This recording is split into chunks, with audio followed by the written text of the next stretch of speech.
Hello. So in this video, I want to talk about using if statements that are a little bit more complex and handling multiple different possibilities. So far, we only have one if statement that can only handle one situation. If the user typed in the word age, then it would do something. But the user probably is going to type in something different. And then we want to handle those situations. And they also could type in something that we just don't even expect. So how could we handle all of those different possibilities? So usually if statements are connected together in what's called an if chain. So where it could handle those different possibilities and they kind of fall into a certain order.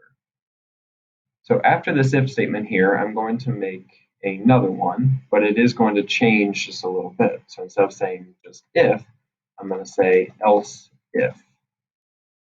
And then it's the same kind of setup, parentheses, curly braces. Right, so whatever condition I put in here, it's going to check for that. And then if that turns out to be true, then it's going to execute the code that's in these curly braces here. All right, so I'm going to type something very similar to my first thing. If I say, well, prompt dot equals ignore case, that itself is a method. So notice the parentheses here, how the equals ignore case method has its own set of parentheses.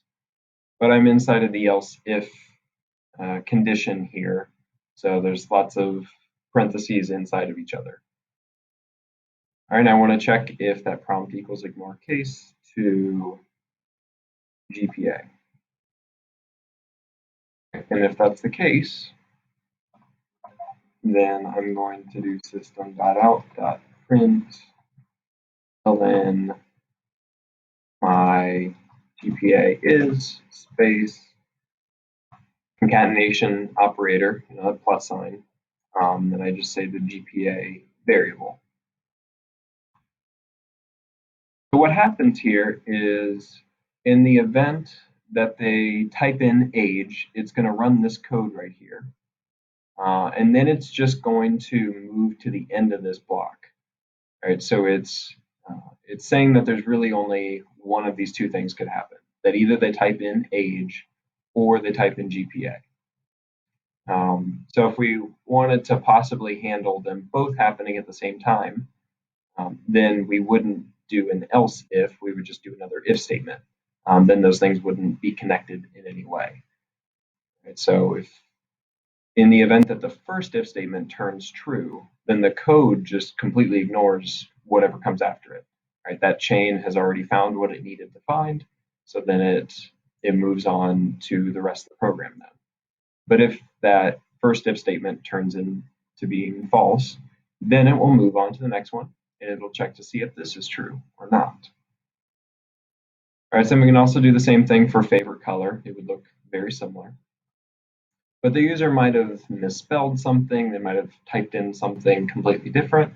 And we don't just want to leave them hanging and have it just end because they didn't type in the right thing. We want to at least give them some feedback to say, oh, I didn't understand your question.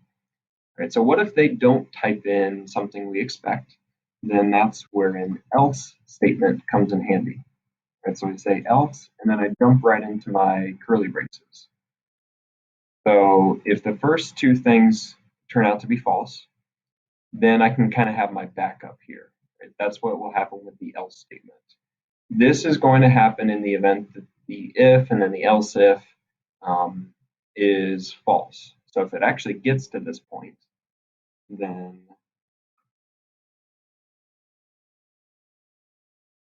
it will execute this command.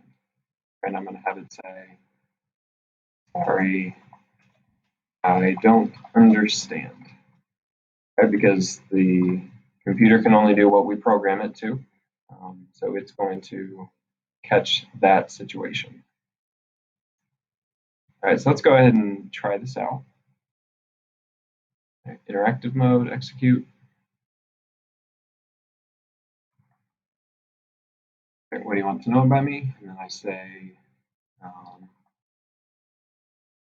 GPA. All right, so interestingly enough, it didn't understand what I typed in there. So let's see if we can figure out what is going on here.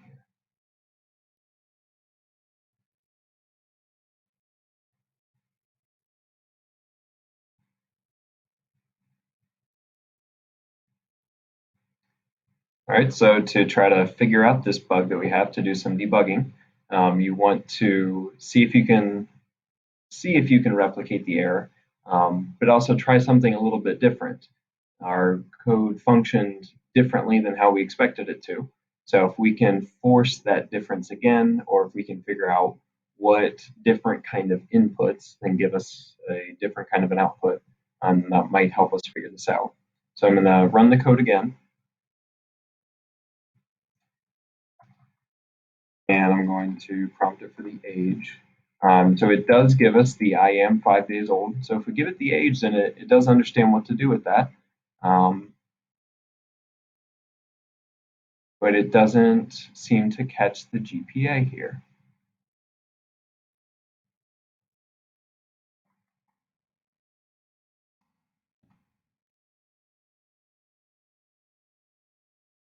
And so possibly what happened is that I typed in space, I typed GPA space and then enter. That could definitely cause that to happen because it's trying to see if it has the characters. It does do the equals ignore case.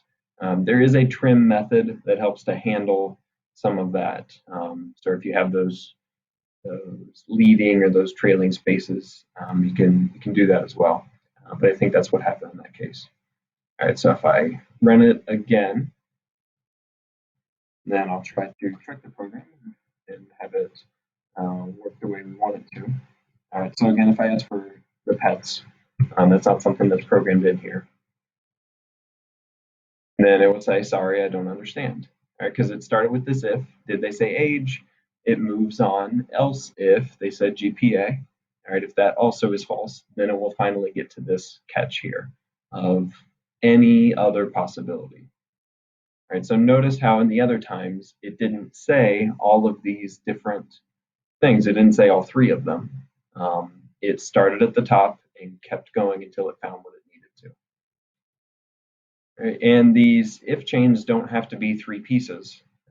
I can have multiple else ifs in the middle here. So after this else if, I can have another else if parentheses curly braces where I say prompt equals ignore case. That's a method, so I have those parentheses there. I want to see if they typed in favorite color. And if that is the case, then do a system.out.println. My favorite color is space concat fave. All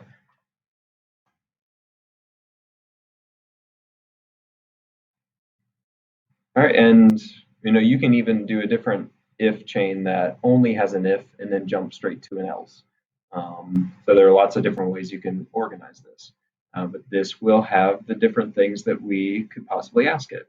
It already told us what its name is, but we could add that as another else if statement here. But this allows the computer to handle different kinds of possibilities based on what might happen. And that else statement is especially useful for handling anything that we don't expect.